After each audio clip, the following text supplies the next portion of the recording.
Thank you.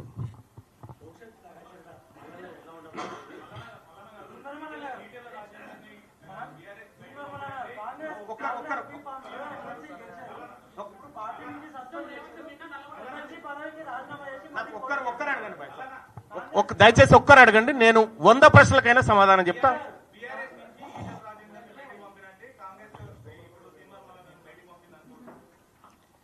Etela Rajender గారు పోయి ఎన్నికల్లో కంటెస్ట్ చేసి భారతీయ జనతా పార్టీలో చేరి ఆయన రాజకీయం చేస్తూ ఉన్నాడు. నేను ఏదో పార్టీలో చేరడానికి చూస్తలేను కదా, నేను బీసీ మూవ్మెంట్ నడపడానికి చూస్తూ ఉన్నాం.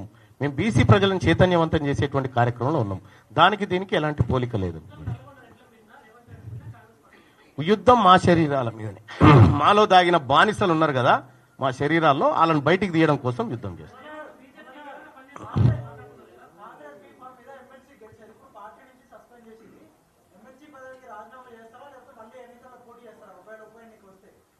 ఉప ఎన్నిక ఎందుకు వస్తుంది? వాళ్ళు సస్పెండ్ చేసుకుంటే నేనేం చేయాలి భాయ్ సాబ్? నేను రాజీనామా చేయలే కదా.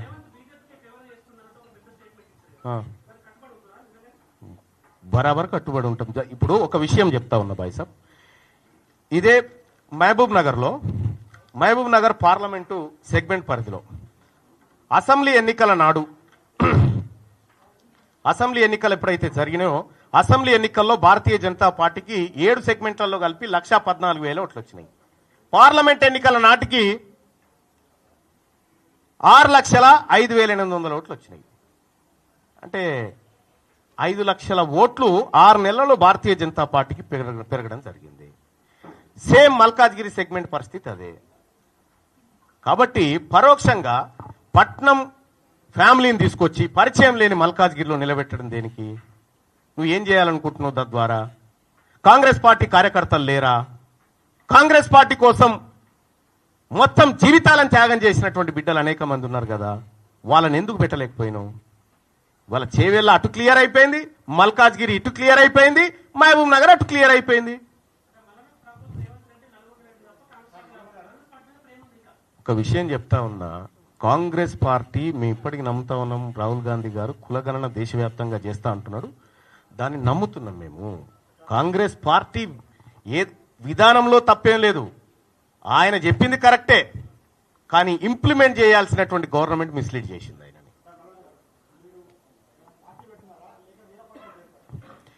మేము పార్టీ పెట్టడం కానీ పార్టీలో చేరడం కానీ ఈ నిర్ణయాలు ఇంకా తీసుకోలేదు.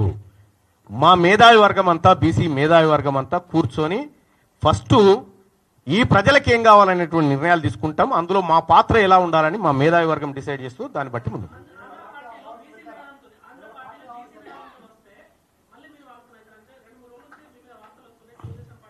ఇగో మీరు రాసుకుంటే నేనేం చేస్తా భాయ్ సాబ్, మీరు వార్తల్లో అంటే ఇప్పుడు ఎత్తుకుంటే ఎక్కి కూర్చునడానికి, దించితే దిగడానికి ఏం సిద్ధంగా లేదు, ఆచితూచి అడుగులేస్తాం. ఆయన సర్వేనే అది, జానారెడ్డి గారు సార్.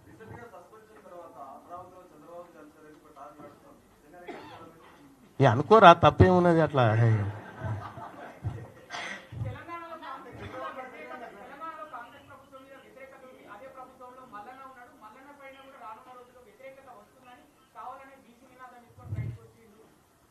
ఇప్పుడు తీన్మార్ మల్లన్నకు ఏమన్నా స్వార్థమో ఇంకోటో ఉంటే, నేను ప్రభుత్వంలో ఉండి ముఖ్యమంత్రి గారు భుజం రాసుకుంటా తిరిగి ఏదైనా పని చేసుకొని ఏదన్నా నా స్వార్థాలు నెరవేర్చుకుంటా. నేను క్లియర్గా ఓపెన్గా చెప్తా ఉన్నా, నేను చేరింది కాంగ్రెస్ పార్టీలో చేరింది ఈ ఒక్క హామీ కోసం చేరినా. తీన్మార్ మల్లన్న పని చేసుకోవడానికి అనేకమైనటువంటి అవకాశాలు ఇవ్వడానికి వాళ్ళు సిద్ధంగా ఉండే, కానీ నా అవకాశం ఓన్లీ బీసీ ప్రజల చైతన్యపరచడం ఒకటే. కాబట్టి ఏ స్వార్థం లేకుండా నికార్స్ అయినటువంటి బీసీ బిడ్డగా ఈ వర్గాల కోసం పనిచేయాలని నిర్ణయం తీసుకున్నాం కాబట్టే ఇటువైపు నిలబడ్డాం.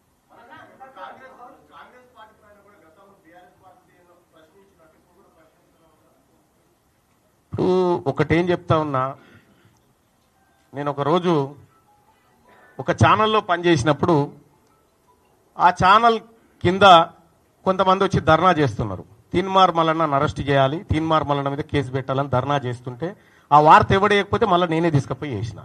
ఒకవేళ నేనేమైనా తప్పు చేసినా మీరెట్లయితే ప్రశ్నిస్తారో, ఏ పార్టీ ఏ ప్రభుత్వం ఉన్నా ఇదే విధానంలో ప్రశ్నించడం ఉంటుంది. నిజంగా కాంగ్రెస్ పార్టీ బీసీలకు ఏ పొరపాటు సరిపోయిందా, సర్వే సరిదిద్దుకుంటాం, మంచిగా చేస్తాం అనేటువంటి మాట చెప్తే చేయమని ఎంకరేజ్ చేస్తాం.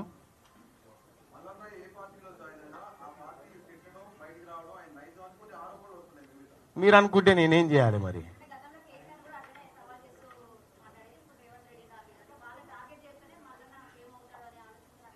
అంటే తీన్మార్ మల్లన్న నాయన చిన్న వార్డు మెంబర్ కూడా కాదు ఫస్ట్ ఆఫ్ ఆల్. రెండోది, తీన్మార్ మల్లన్న ఫేమస్ కావాలంటే ఎమ్మెల్సీ పదవో పార్టీలో చేరితే కాదు. ఆల్రెడీ తీన్మార్ మల్లన్న ఏందో తెలంగాణ ప్రజలకు తెలుసు. పక్కా జనరల్ సీట్లలో బీసీ అభ్యర్థులు ఉండబోతూ ఉన్నారు. అన్ని బీసీ సంఘాలను ఒకే వేదిక మీదకి తీసుకురాబోతా ఉన్నాం. అన్ని బీసీ సంఘాలను, అన్ని ఎక్కడెక్కడైతే బీసీ సంఘాలు ఉన్నాయో అందరినీ ఒకే వేదిక మీదకి తీసుకొచ్చి ఒకే ప్లాట్ఫామ్ తయారు చేయబోతాం. ఎవరు? ఒక విషయం చెప్తా ఉన్నా, తీన్మార్ మల్లన్న ఎవరు సానుభూతి కోసం వెయిట్ చేయడు ఫస్ట్ ఆఫ్ ఆల్. రెండోది, అట్లా మాట్లాడాలనుకుంటే హనుమంతరావు గారు మాట్లాడిండు, అంజన్ గారు మాట్లాడిండు, తర్వాత నిన్న మధు యాస్కి గారు మాట్లాడిరు. నేనేమంటున్నంటే తీన్మార్ మల్లన్న ఎవరు సానుభూతి పాట కోసం పనులు చేసే వ్యక్తి కాదు. ఫస్ట్ ఆఫ్ ఆల్ నేను దాన్ని పెద్దగా పట్టించుకోను.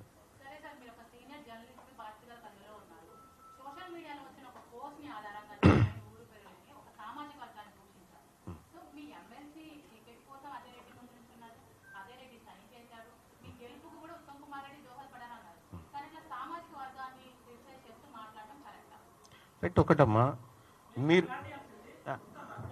నేను ఒకటి నేను ఆల్రెడీ దాని మీద క్లారిటీ ఇచ్చిన, కానీ ఒక మాట చెప్తా ఉన్నా, ఇప్పుడు కూడా చెప్తా ఉన్నా, బీసీలను కించపరిచినట్టు ఎవరైనా వ్యవహరిస్తే ఇప్పుడు కూడా చెప్తా ఉన్నాము, వదిలిపెట్టము.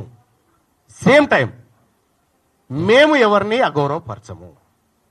రెండో విషయం ఏంటంటే, అతను నెంబర్ ఉంది, అతనితో మాట్లాడడం రైట్, మేము అది ఆ తర్వాత నెంబర్ వచ్చింది నాకు.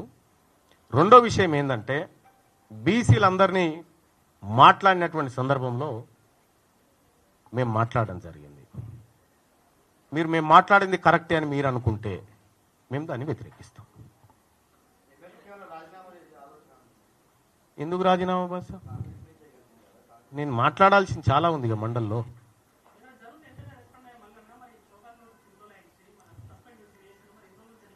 మీరు 3-4 రోజులు నడిపోద్దా మరి ఇదంతా? తీన్మార్ మల్లన్న కాంగ్రెస్ నుంచి వెళ్ళిపోయిండు, తీన్మార్ మల్లన్న కాంగ్రెస్ నుంచి బయటకు వచ్చిండు, జనసేన చీపు, టీడీపీ చీపు, కొత్త పార్టీ అని నడపాలంటే నేను మాట్లాడితే మీరు నడుపుతారా? ఓ 10 రోజులన్నా ఈ చర్చ జరగాలి కదా.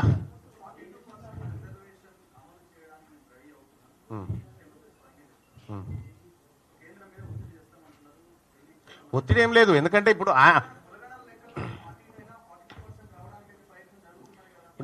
నేనేమంటున్నా, ఒకరి తర్వాత ఒకరు. ఇప్పుడు నరేంద్ర మోడీ గారు నిధులు ఇవ్వడానికి సిద్ధంగా ఉన్నారు, ఆయనకు ప్రేమ ఉంది తెలంగాణ పట్ల అని రేవంత్ రెడ్డి గారు ఆయన మనసులో ఉన్నటువంటి మాటను తీసుకొచ్చి జనానికి చెప్పగలిగిండు. అదే ప్రేమతోటి, అదే ఆలోచనతోని వాళ్ళ 42% రిజర్వేషన్ కూడా ఆయన అమలు చేయిస్తాడు. ఆయన మీదనే ఉంది ఆ బాధ్యత.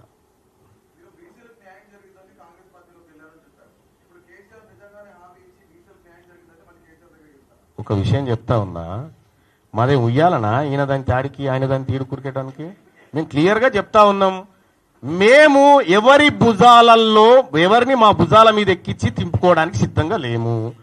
మేము మా ప్రజలమైనటువంటి బీసీల మాకు మేమే మొట్టమొదటిసారిగా తెలంగాణ రాష్ట్రంలో తెలంగాణ మలిదశ బీసీ ఉద్యమాన్ని ప్రారంభించినము. కలిసి వచ్చేటువంటి ప్రతి బీసీని కలుపుకొని పోతాం. ఇవాళ పొద్దున కొంతమంది బ్రాహ్మణ సోదరులు మా దగ్గరకు వచ్చారు, అన్న మాకు అన్యాయం జరుగుతుంది మీరు తప్పకుండా మాట్లాడతాం వాళ్ళ గురించి. కొంతమంది వైశ్య సోదరులు వచ్చారు, అన్న మీతో పనిచేయడానికి సిద్ధంగా ఉన్నాం మేము, మాకు అన్యాయం జరిగిందన్నారు. ఖచ్చితంగా వాళ్ళని కలుపుకొని ముందుకు పోతాం, వాళ్ళ కష్టాలను కూడా మా భుజాల మీద వేసుకుంటాం. 70 ఏళ్ల సంది మీరు మోసిరు కదా, ఇక దించూరి మమ్మల్ని. కాన్ఫిడెంట్ దేనికి బైసాబ్? క్లారిటీ ఉంది కదా, ఓట్లు మాయ అయినప్పుడు. ఓట్లన్నీ మాయే కదా, ఓట్లన్నీ మాయైన తర్వాత ఇంకో మా సీఎం కాకపోతే ఎవరైతారు?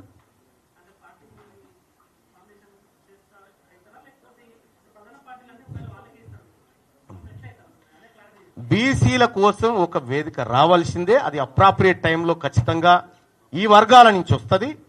అప్పటి వరకు మేము బీసీలను చైతన్యవంతం చేసి ముందుకు తీసుకుపోవడం మా బాధ్యత.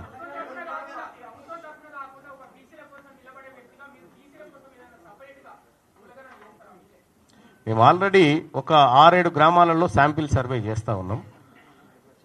సో నేను ఈ ప్రభుత్వాన్ని కూడా చేస్తా ఉన్నా. నాకు ఆ పని చూపించడానికి అనుకుంటున్న ముఖ్యమంత్రి గారు, మీరు చేసినటువంటి కులగణన ఏ ఊర్లో చేసిరో ఆ ఊర్లో ఉన్నటువంటి క్యాస్ట్ వైజ్ వివరాలు ఆ గ్రామ పంచాయతీ దగ్గర అంటూ పెట్టాలా, ఏది ఆ నోటీస్ బోర్డులో పెట్టాలా, ఏ వార్డులో చేసిరో ఆడ పెట్టుర్రి. ఇప్పుడు తెలంగాణ రాష్ట్ర అసెంబ్లీ ముంగట కులగణన పూర్తి వివరాలు క్యాస్ట్లతో సహా గ్రామాలు వార్డుల వారీగా సభ ముందు పెడితే మా సర్వే పెద్దగా ఎక్కర ఉండదు. అది పెట్టిన తర్వాత అసలు వ్యవహారం స్టార్ట్ అవుతుంది. అంటే తీసుకురాలేదు దాన్ని, వాస్తవంగా అప్పట్లో అనుకున్నటువంటి కార్యక్రమం కానీ తీసుకురాలేదు. నిజంగా ఆ అవసరాలు ఉంటాయా తెలంగాణ బీసీ ఉద్యమానికి అనేది భవిష్యత్తులో ఆలోచించి చెప్తాం.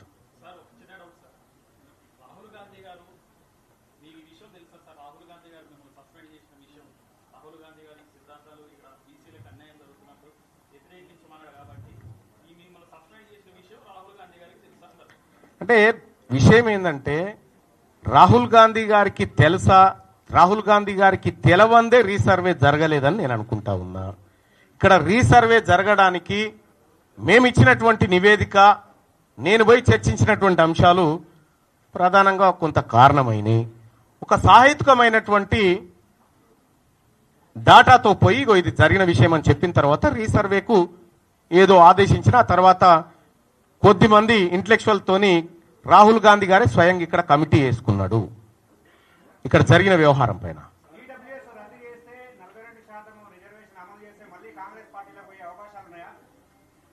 కాంగ్రెస్ పార్టీ నా ఇంటికాడికి వచ్చినప్పుడు ఆలోచిస్తుంది.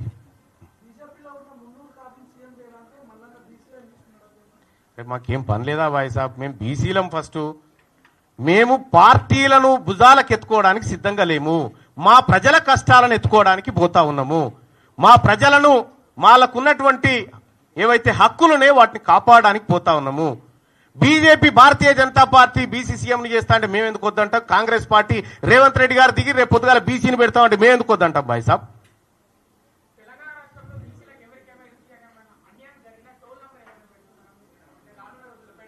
ఇప్పుడు జస్ట్ గూగుల్లో తీన్మార్ మల్లన్న ఆఫీస్ అడ్రస్ అని కొడితే వస్తుంది. నెంబర్ ఎక్కర్లే, డైరెక్ట్ గా కూడా రావచ్చు.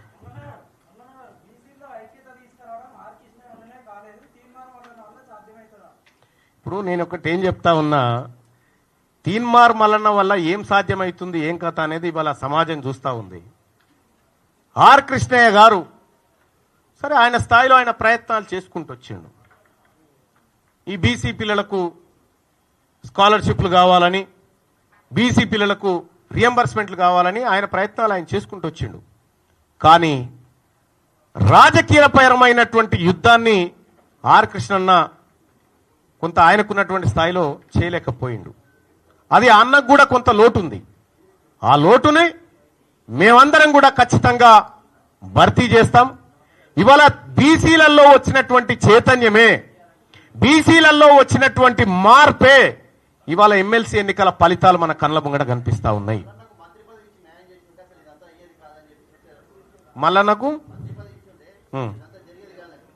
మల్లన్న మంత్రి పదవి కావాలని ఎప్పుడన్నా అడిగిండా? నాకు ఇస్తాన్నా నాది ఇంకో బీసీఓనికి ఇవ్వని ఇదే వేదిక మీద చెప్పిన. తీన్మార్ మల్లన్న మంత్రి పదవుల కోసమో ఇంకో పదవి కోసం పాకులాడేటోడు అసలే కాదు. ఒకవేళ అది నాకు కావాలంటే దీన్ని విభేదిస్తానుపై కేజీ ఆయన పక్కపొండి నిలబడి తిరుగుతూ ఉంటే నువ్వు నిన్ను మించిన దార్కారు లేడని చెప్తా కదా.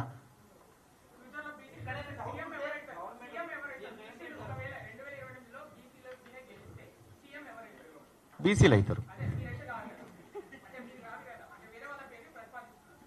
ఇప్పుడు కాదా, ఎలక్షనే రాలే, ఎన్నికలే కాలే. నేనేమంటున్నా బాయ్ సాబ్, ఏమిటికి ఏం లేదు. ఇప్పుడు పిల్ల పుట్టక ముందుకే కుల్ల కూర్చున్నట్టుగా ఇవి బీసీ ముఖ్యమంత్రి ఏంది, ఆయన పేరేంది అన్నాడు కూడా అది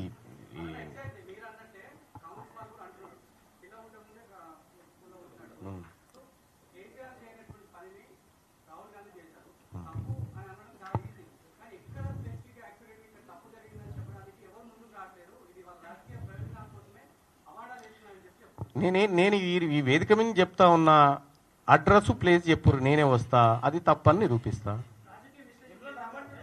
ఎక్కడికి రావాలో చెప్పు, పోయి ఆ డేటు అడ్రస్ తీసుకొని రా, నేను ఇద్దరం కలిసిపోదాం. నేనేమన్నా బాయ్ సాబ్, సోమాజి కూడా ప్రెస్ క్లబ్ కాడికి ఓకేనా?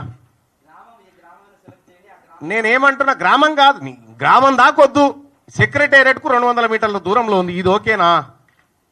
ఇది ఓకే అయితే నేను సిద్ధంగా ఉన్నా.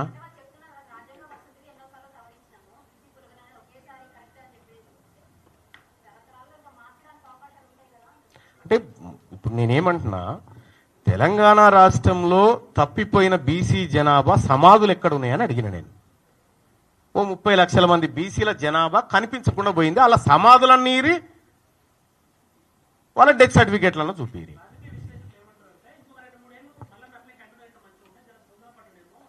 అంటే మల్లన్న ప్రయోజనం కోసం అయితే కంటిన్యూ కావాలి, నా జాతి ప్రజల కోసం అయితే అవసరం లేదు.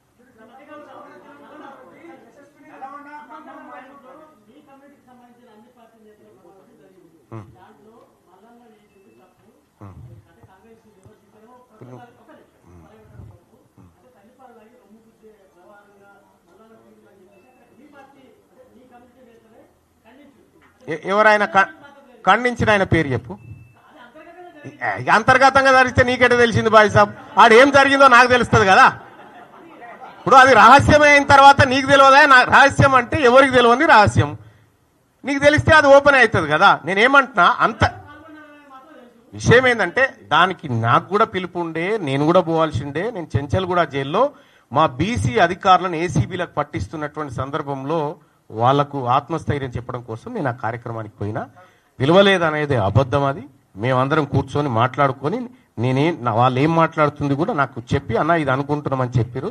మీరు ఖండించలేదనేటువంటి మాట కాదు, ఖండిగా ఖండించారు దాన్ని. బీసీ జేఏసీ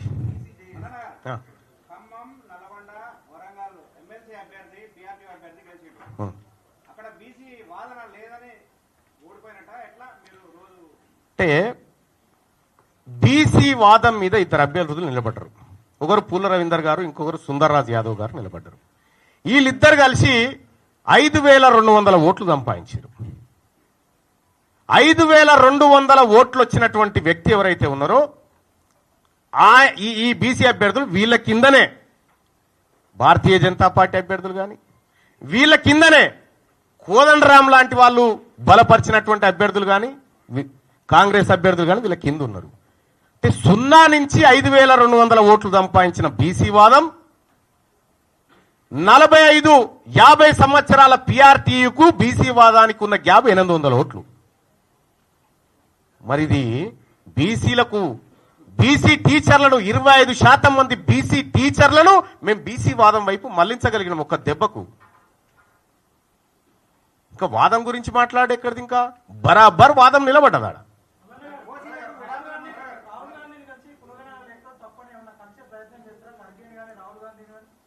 అందరికీ ఇవ్వాల్సిన మెటీరియల్ ఇచ్చినము. అందుకే కాంగ్రెస్ పార్టీ అగ్రనాయకత్వం ఆగ్రహం వ్యక్తం చేసి రీసర్వేకి ఆదేశించింది. అన్నా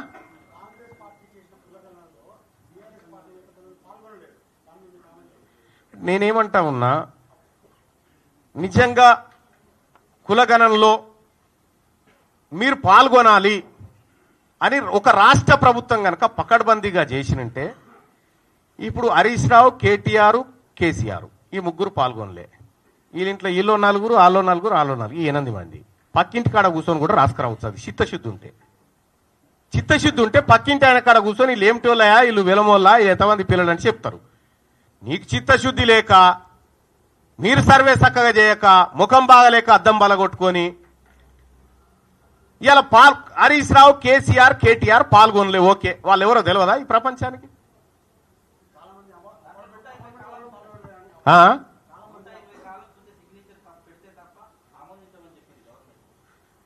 ఇయ్యొచ్చు కదా. పోయిన ఎమ్మినరేటర్ ఎవరు, వాళ్ళు తిరస్కరించిన ఆయన ఎవరు, వాళ్ళ పేరు చెప్పాలి కదా. ఇప్పుడు నేను చెప్తా ఉన్నా, మనం 3,54,000 కుటుంబాలు పాల్గొనలేదని చెప్తా ఉన్నాం. వాళ్ళ లిస్ట్ ఏందో బయట పెట్టి చూద్దాం.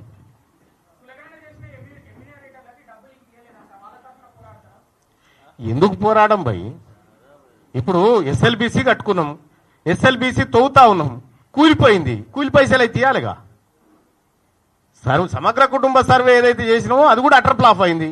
మరి కూలి చేసిన వాళ్ళకి కూలి పైసలు ఇవ్వద్దా? ఇవ్వాలి కదా. అట్లా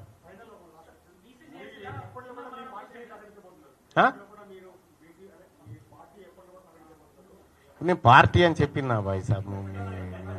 ఈ వేదిక, ఈ బీసీ జేఏసీ అనే వేదిక ద్వారా బీసీ ప్రజలను ఏకతాటి మీద తీసుకురావడే కార్యాచరణ చేస్తా ఉన్నాం. కార్యకర్త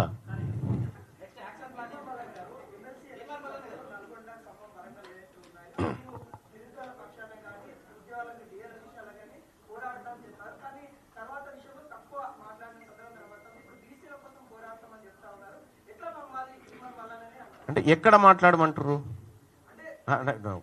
మండల్లో మాట్లాడమంటారు. విషయం ఏంటంటే మండల్లో బీసీలకు సంబంధించినటువంటి కులగణన సర్వే రిపోర్ట్ పెట్టినప్పుడు మండల్ చైర్మన్ గారు నాకు ఇయ్యాలిగా బీసీ వర్గానికి మాట్లాడమని. అప్పుడు ఇయ్యలే. ఎస్సీ వర్గీకరణ వచ్చినప్పుడు నువ్వు మాట్లాడమన్నా అని ఇచ్చే. రెండోది ఏంటంటే ఏదైతే తీన్మార్ మల్లన్న కోసం ఓట్లేసి గెలిపించి కష్టపడ్డ ప్రతి ఉద్యోగి, ప్రతి నిరుద్యోగి, ప్రతి పార్టీ కార్యకర్తను ఖచ్చితంగా కడుపులో పెట్టుకొని వాళ్లకు సేవ చేయడానికే ఉన్నా ఖచ్చితంగా చేసి చూపెడతా.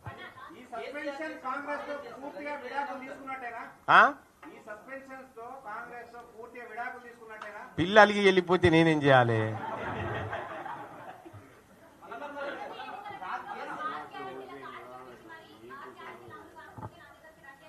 అవును, రమ్మనే అంటున్నా.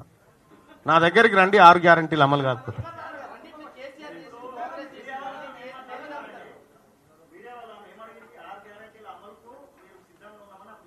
రమ్మనే అంటున్నాం.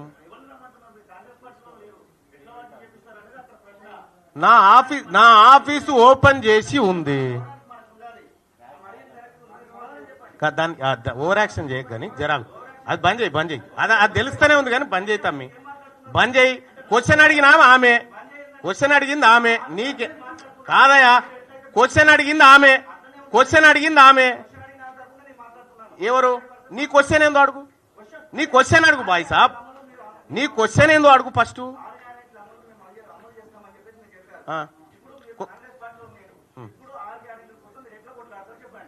ఆమె అడిగిన క్వశ్చన్ నీకు అర్థం కాకపోతే అర్థం చేసుకో. ఆ సోదరు అడిగింది ఏంది? 6 గ్యారంటీలు అమలు చేయకపోతే నా దగ్గరికి రండి.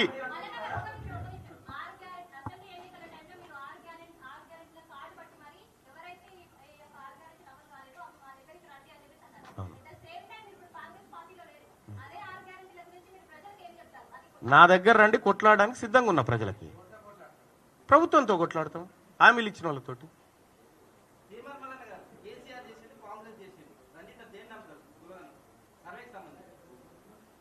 కేసీఆర్ చేసినది కొంత పర్ఫెక్ట్ గా అనిపించింది. అయితే బయట పెట్టలేదు కానీ ఆ ఎంహెచ్ఆర్డి వెబ్సైట్ లో ఉన్నాయి. అవి మొత్తం లేకుండా లేవు. ఇప్పుడు డౌన్లోడ్ కొడితే అందరికి వెళ్తాయి అవి. ఈ కేసీఆర్ గాడుపా ఇంకో గాడుపా నాకెందుకు బాయ్ సాబ్. బీసీల దిక్కు అయితే గాడుపు మారింది.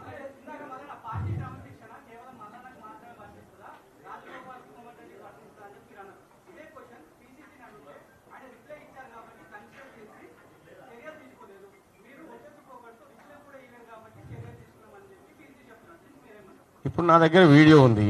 నేను రిప్లై ఇయ్యలేదని చెప్పి ఆయనే చెప్పిన వీడియో ఉంది, వింటావా? ఎందుకంటే కోమటిరెడ్డి వెంకటరెడ్డి గారే చెప్పిండు ఈ మాట. నేను రిప్లై ఇయ్యను, ఏం చేసుకుంటావో చేసుకోపో, గీలకిస్తానా అని చెప్పి పోయిండు. ఇయ్యలేదు బాయ్ సాబ్, అది ఇయ్యలేదు. అంటే వాళ్ళకో న్యాయం మాకో న్యాయం కాదు కదా. అట్లా మా రథం లాగడానికి ఆమె కూడా వస్తాడే, మేమెందుకు వద్దంటాం? బీసీ ఎందుకంటే ఇన్ని రోజులు మిమ్మల్ని మోసినాం కదా, ఇప్పుడు మమ్మల్ని కూడా మోయాల్సినటువంటి సమయం. ఇక అనివార్యంగా అందరు కూడా బీసీ చెప్పని చేయాల్సిందే.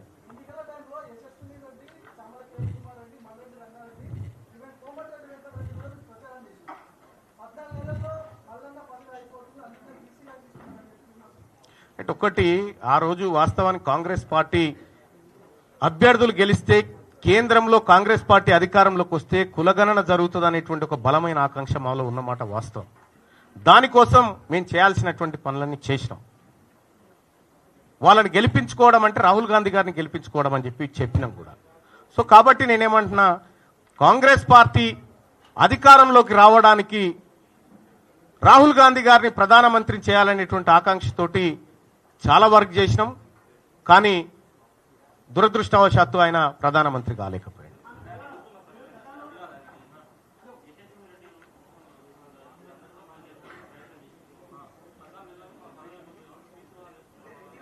లే అదే అదే అది అది నాకు వినిపించదు. నేనేమంటున్నా అంటే, నేను 14 నెలల్లో పదవి అయిపోతే మళ్ళీ గెలవాలనుకుంటే నేను వీళ్ళందరూ జోక్కుంటా కూర్చోవాలి బాయ్ సాబ్. విషయం ఏంటంటే, ఎక్కడ బాయ్ సాబ్ రెడ్లను తిట్టింది? నేను ఒకటి ఏమంటున్నా, తీన్మార్ మల్లన్న రెడ్లను తిట్టింది ఒక వీడియో చూపి నోటి మాట వద్దు, చూపి నీ దగ్గర ఏమైనా ఆధారం ఉంటే. విడాకుల సభ తిట్టా?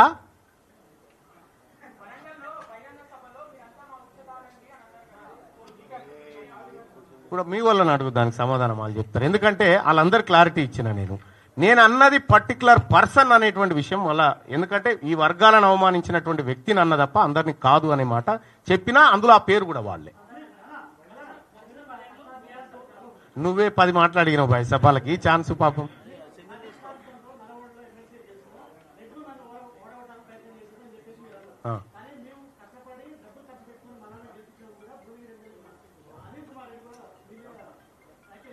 ఇప్పుడు నేను ఒకటి ఏం చెప్తా ఉన్నా, తీన్మార్ మల్లన్న, ఈ రఘు, జర్నలిస్టులు మీరందరు కలిసి పోరాటం చేస్తే ఏర్పడ్డ వేదిక మీద వచ్చి కుర్చీలు వేసుకొని కూర్చున్నది మీరు. ఎవరు గెలిపించారు బాయ్ సాబ్? ఇలా ఎవరు గెలిపించారు? టిఆర్ఎస్ పార్టీకి పోయి వెంటనే కాంగ్రెస్ టికెట్ మీద మళ్ళీ ఇక్కడికి వచ్చి ఇక ఆయన గురించి నా గురించి చెప్తే, నేను వాళ్ళ గురించి వాస్తవం ఏంటంటే నేను వాళ్ళ గురించి మాట్లాడను బాయ్ సాబ్. ఏదన్నా బీసీ, ఆ తర్వాత కాస్ట్ సెన్సస్, ఈ షోకాజ్ నోటీస్ విషయంలో మీరేమైనా మాట్లాడితే నేను సమాధానం చెప్తాను. కోమటిరెడ్డి వెంకటరెడ్డి గారికి ఇచ్చిన పత్రం ఆయన తీసుకుపోయి సిఎస్ గారికి ఇచ్చి తీసుకురావాలి. అది వెంకటరెడ్డి గారిని అడగాలి మీరు.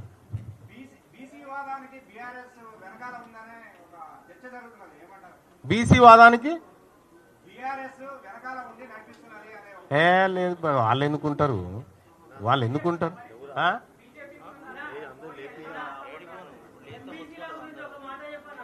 ఎస్, ఎంబీసీలకు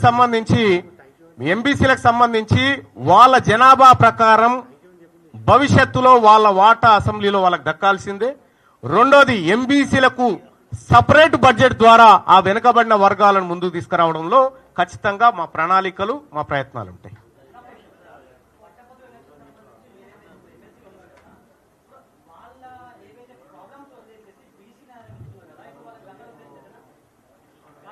ఇప్పుడు వాళ్ళ ప్రాబ్లమ్స్ ఏంటియో చెప్పండి. ఈడబ్ల్యూఎస్ కోటా వాళ్ళ problem, economically weaker section quota వాళ్ళ ప్రాబ్లం.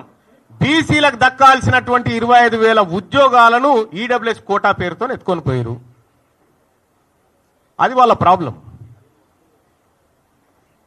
తీన్మార్ మల్లన్న మళ్ళీ చెప్తా ఉన్నా, పట్టభద్రులు ఎన్నో ఆశలతో నన్ను గెలిపించారు. వాళ్ళ ఆశయాలు ఎట్టి పరిస్థితుల్లో వమ్ము కావు. నెక్స్ట్,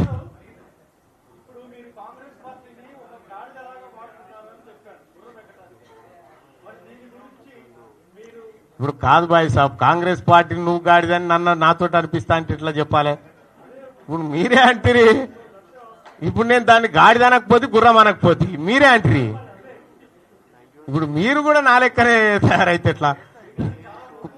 ఎస్, మరి మీరు కూడా చేయాలి, మరి మీరు కూడా రావాలి ఉద్యమంలోకి. బీసీ జర్నలిస్టులకు ఎస్సీ ఎస్టీ జర్నలిస్ట్ సోదరులకు కూడా చెప్తా ఉన్నా, ఎందుకంటే మీరు కూడా ఈ ఉద్యమాన్ని మీ అందరి సహకారంతో ముందుకు తీసుకుపోవడానికి సహకరించాలని చెప్పి రిక్వెస్ట్.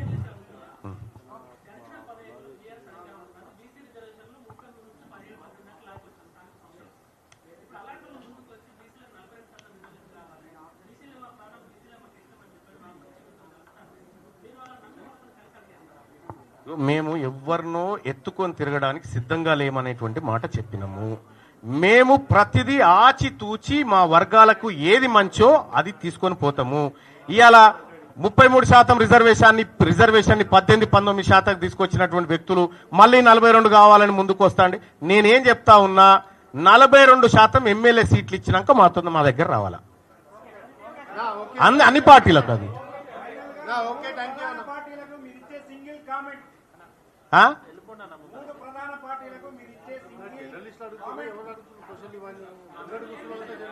జనాభా ప్రాతిపదికన బీసీలకు దక్కాల్సిన వాటా బీసీలకు దక్కాలి, ఓసీలకు దక్కాల్సిన వాటా ఓసీలకు దక్కాలి, ఎస్సీ ఎస్టీలకు దక్కాల్సిన వాటా ఎస్సీ ఎస్టీలకు దక్కాలి. ఎవరి పావు షేరు వాళ్ళు తిందాం. Right, thank you so much అందరికి.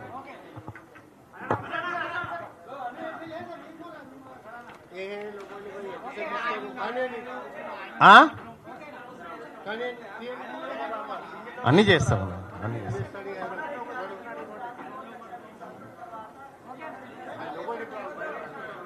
ఈ జానారెడ్డి గారి గురించి ఇప్పుడు ఏం మాట్లాడాలి, తర్వాత మాట్లాడతాను బాయ్ సార్. ఇప్పుడు ఏం చెప్తున్నా, కరెక్ట్ గా 2016లో జిహెచ్ఎంసీ ఎన్నికలు జరుగుతూ ఉంటే కేసీఆర్ పెట్టిన 5 రూపాయల బువ్వ బాగుందని సిఎల్పీకి తెచ్చుకొని తిన్న జానారెడ్డి గారి గురించి ఇప్పుడు నేనేం మాట్లాడలేను, తర్వాత మాట్లాడతా.